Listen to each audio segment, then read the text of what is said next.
G'day guys, I've been chasing a thermal imaging camera for a while now. I've finally decided on a Cyclops 325 Pro produced by Thermtech. Now these are an amazing piece of machinery, and Thermtech have been making these things for a few years now, and they've got 3 buttons on top, one for recording videos and photos, a joystick, and also a button that is used to maneuver through all the settings, and there are a lot of settings to customize it to how you want it. Then there's also the off and on button and standby button. Now they're rechargeable, so they have a USB-C input just there. They've got a bracket if you want to mount it on anything, just in there, or bracket mount. Yeah, it's just a crazy piece of equipment.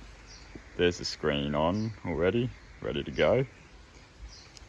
And this is the lens cap. The lens cap closes quite nicely. They are water resistant as well, so you can take them in the rainforest while it's like light raining, or maybe a bit of heavy rain, and they won't die on you. So they're quite a good, robust machine. They've got a little diopter, I think it is, to adjust for your own eye focus.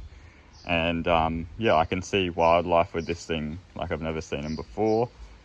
You don't need a spotlight. You can just use this and identify animals from 50 meters away, 100 meters away, even 250 meters away. I've identified flying foxes and dogs from that distance.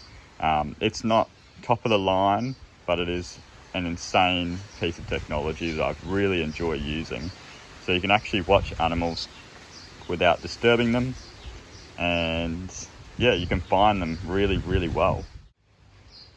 Now these things are quite similar to the HIC Micro LH25, and that was the other one that I was going to go with, but Thermtech had a special at nightvisionaustralia.com, so I purchased this one instead, and I'm thoroughly impressed with it.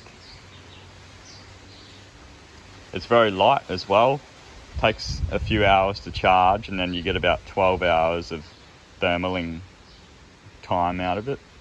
So really useful, lasts about 3 days of solid thermaling.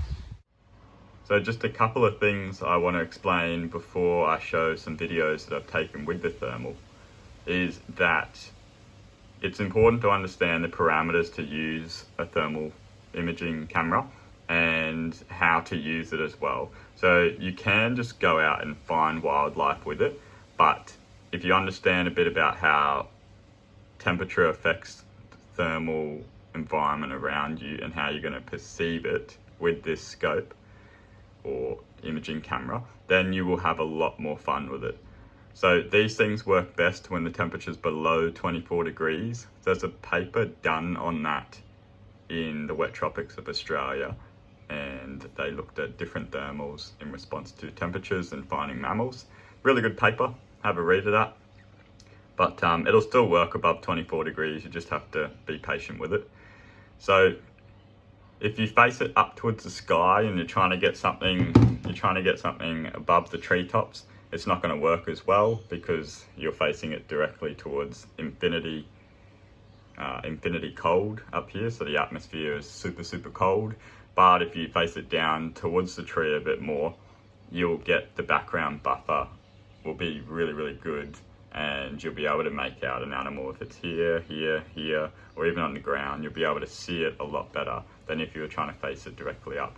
So if you're a lot closer to the tree and you're facing it directly up and you don't have much tree cover or leaves, it'll be very hard to actually find an animal and recognize it.